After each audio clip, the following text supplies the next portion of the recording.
Okay, hello. Good morning.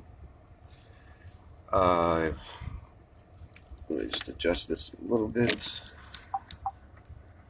Okay, okay.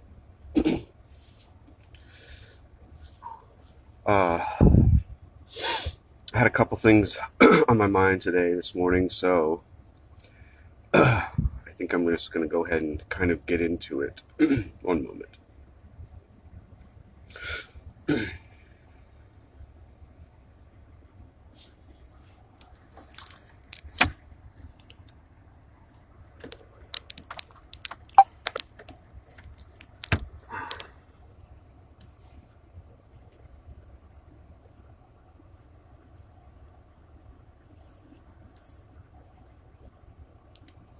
Okay.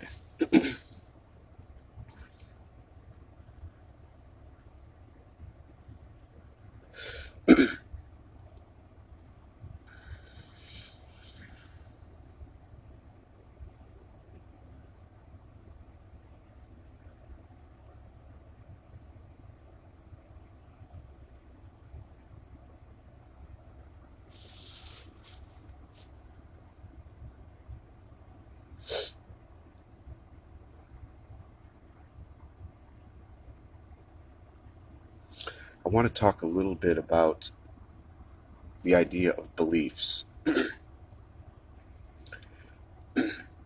One of the keys to understanding this experience more and more in a variety of ways is to understand the idea of belief. What is a belief? Have you ever asked yourself, what is a belief? Where does it come from? What is it? One moment. The idea is, one moment. The idea is,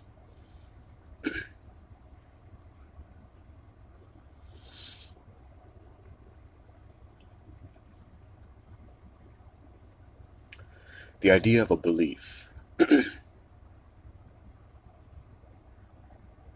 is one of the key features to understanding yourself in a variety of ways. If one is able or willing to look at one's beliefs, examine them, understand them, take them out, unpack them, look at them, consider them, and it can be any belief. Let us take one for example. You have beliefs in your world. You have beliefs on your planet. You have beliefs in your experience about a variety of things, many things. It could be a social issue, it could be politics, it could be economics, it could be religious, it could be a wide variety of things in nature. So, for example, we're going to choose a hopefully mundane, obvious example. Let us choose the idea of the color of red. One moment.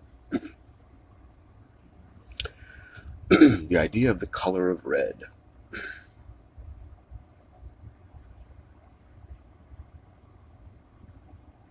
Now, when you think about the color of red, many things may come to mind. You may think of a stop sign, you may think of a painting, you may think of something you have seen that is colored red, something you have that is colored red. And when you look at that object, that item, and you say to yourself,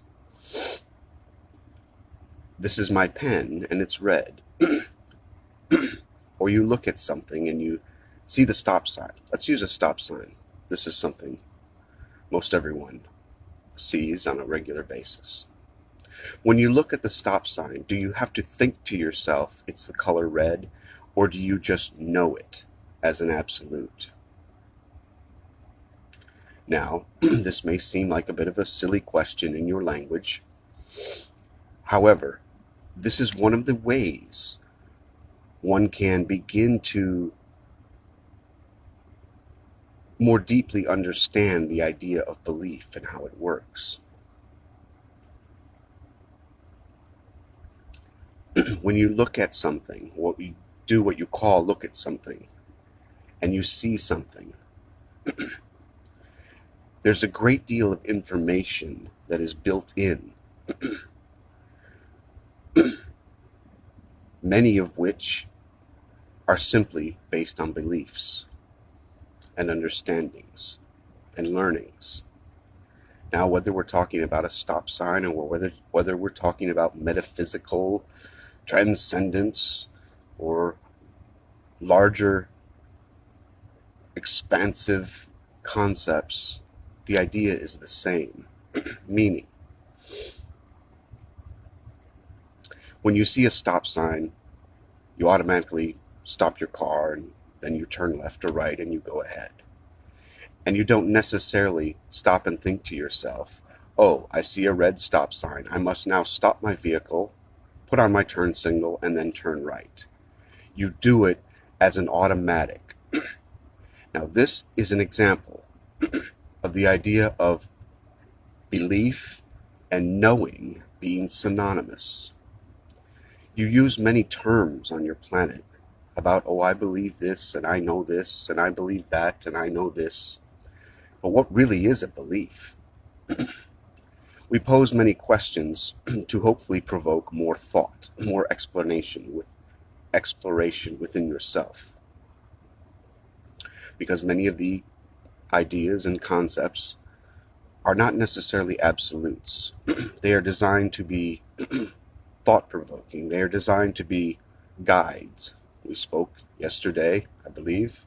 Recently, we spoke of the idea of guides, creating guides and symbols. And the next time, perhaps, you see a stop sign, you may remember this moment, in that moment, and then you will connect the dots. This is another idea we spoke of recently.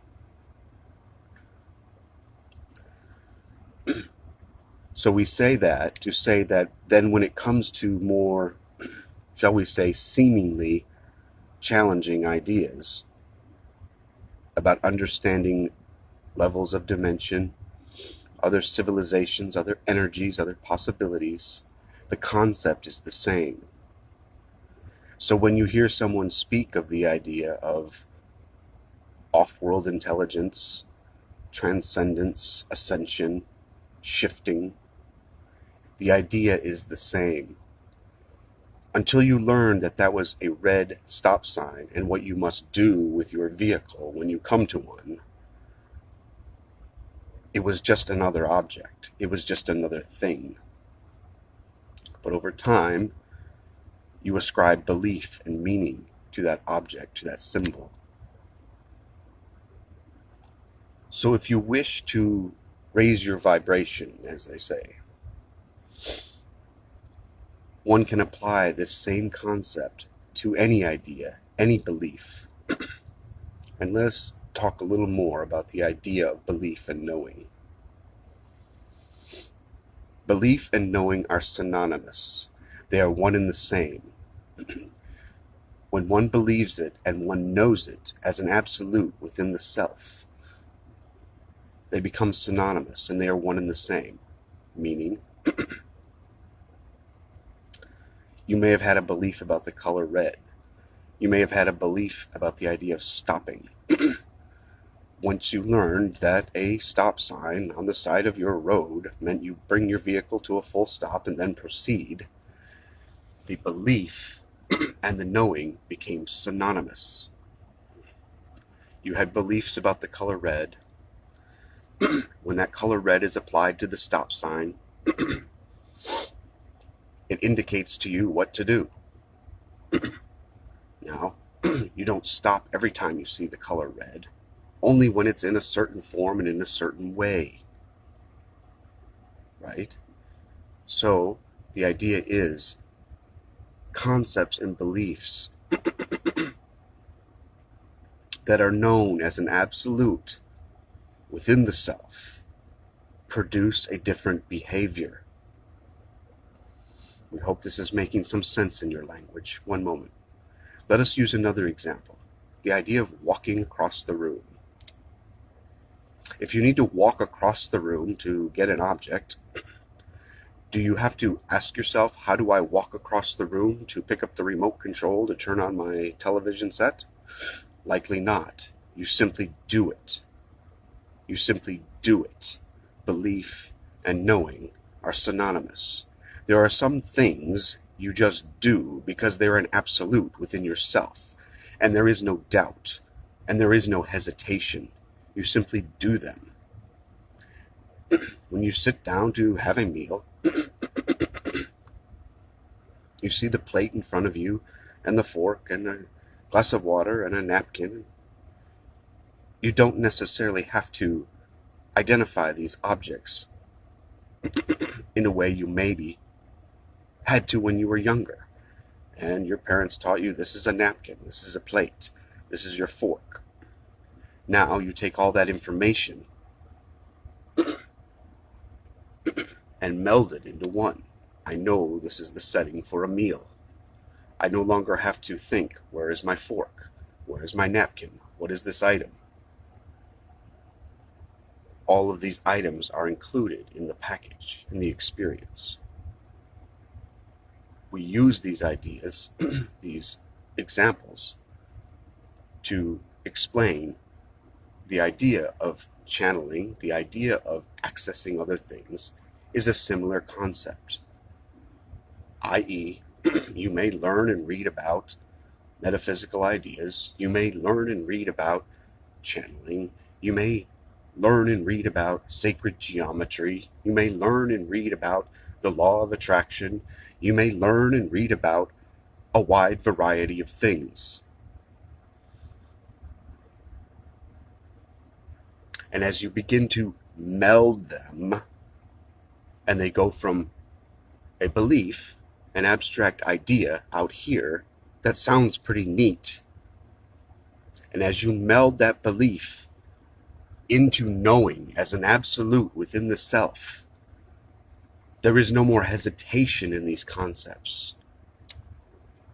They become melded into one.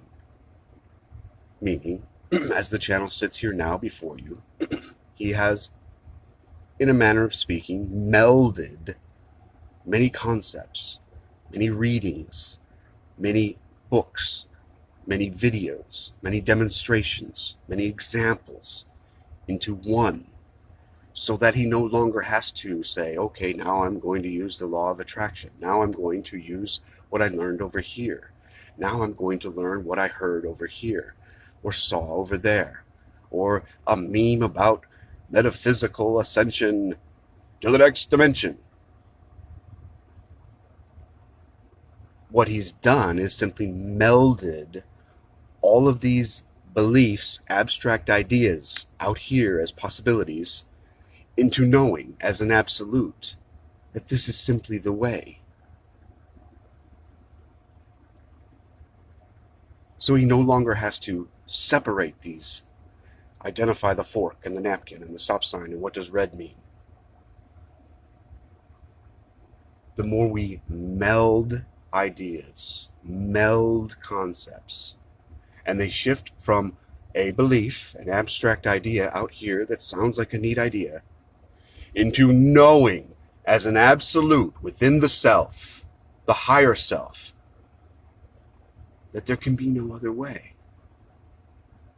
The belief and the knowing become synonymous, and it changes the action. You automatically come to a stop at the stop sign. You automatically pick up your fork when you need it to eat.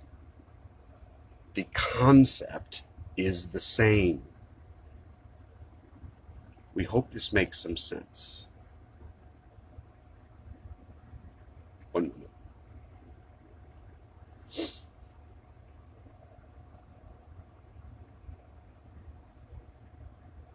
Thank you.